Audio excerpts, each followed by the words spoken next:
For as long as we live, we will be confronted with problems. The ignorant take them merely as a nuisance and misfortune, but the wise regard them as valuable and beneficial experiences. When we learn from them and begin to work on ourselves, we progress in our spiritual development. If we do not do this, we remain stuck in the suffering and continue to replay the painful lessons. Here, the Ajna Chakra, the eyebrow center, is the 6th chakra and the seat of the inner master. And it offers invaluable assistance by helping us to clarify the true situation and assess what is required. The awakening of the chakras does not proceed in rigid, isolated steps, but takes place on all levels of consciousness simultaneously. The Ajna Chakra transmits the response of the inner self with regard to the internal and external experiences and situations that we meet on the spiritual path. The tools that help us are manana, to think about, to reflect; sankalpa, to have the right intentions, to make positive resolutions; vikalpa, to remove doubts and discard false ideas; and atma chintana, to be conscious of the divine self, the Atma, at all times. The more clarity we gain, the more conscious we become of our weaknesses. Self-reproach and feelings of inferiority do not help us, but only rob us of our energy. When we learn from our mistakes and continue on our path with faith in the divine, we gain in strength and therefore constantly become better at being able to cope with our inner experiences. It is important that we give up all of our well-worn thought programs that have the effect of hindering and harming us, and instead develop and cultivate positive and beneficial ways of thinking. The lotus blossom of the Mula Kamala, another term for the Muladhara Chakra.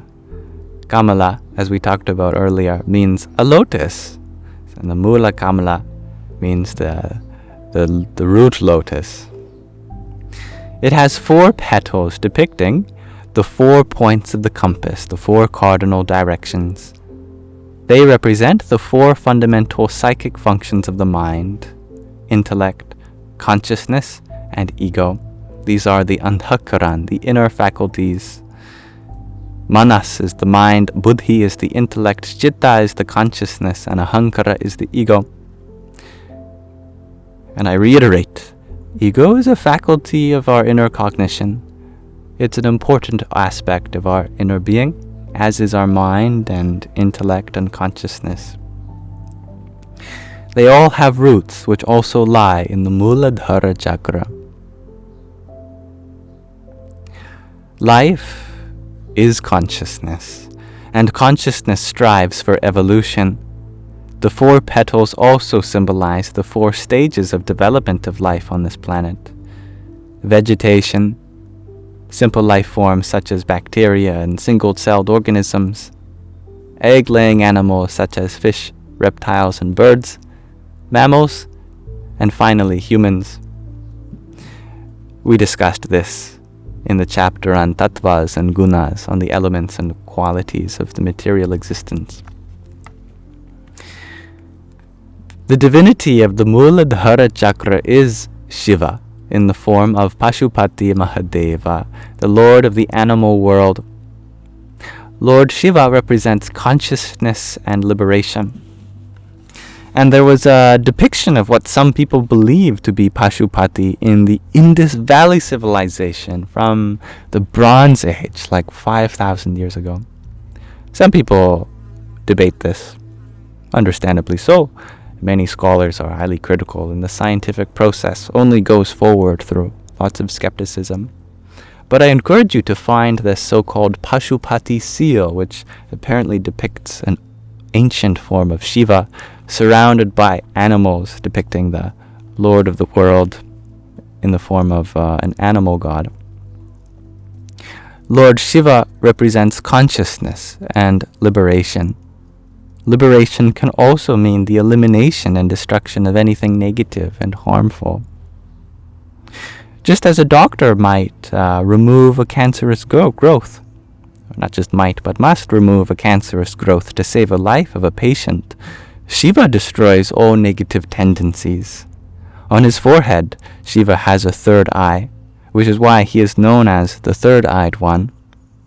And whenever he opens this eye, whatever he gazes upon is burnt to ashes immediately. Such is why he is also blue or dark in depiction. He is covered in the ashes of everything that he brings to destruction. As the Lord of the animals, Lord Shiva keeps the animal forces under control. The Muladhara Chakra forms the boundary between the animal and human consciousness, and it is here that the transition from the sleeping to the awakened creative consciousness takes place.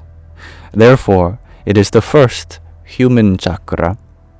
Spiritual evolution begins from the Muladhara Chakra.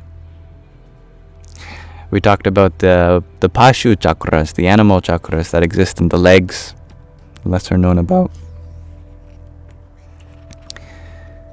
At Shiva's side, there are two female divinities. Their names are Asuri Shakti and Devi Shakti. Asuri Shakti represents the destructive, divisive energy within us, and Devi Shakti, the positive, constructive, and uniting power.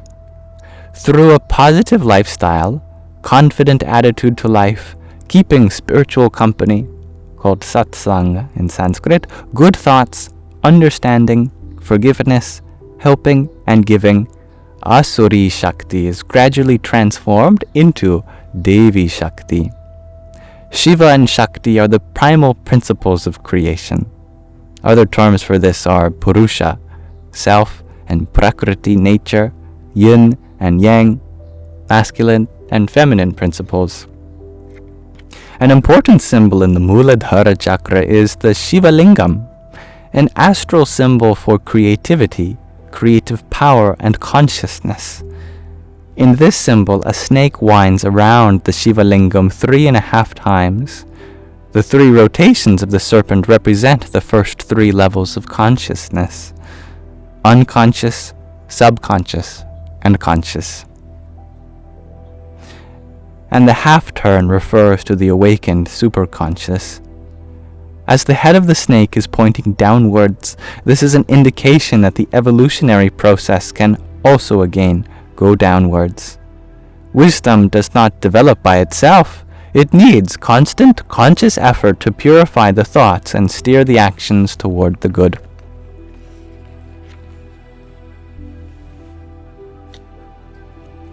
And let's pause our reading of the Muladhara Chakra there for now and the hidden power of humans. My pranam to the Guru that wrote this, Swami, Paramhans, Maheshwarananda, Vishwar Guruji, so many titles he has. And to dear Usha Baihu for sending this book to me and through me to all of you. Om Namah Shivaya.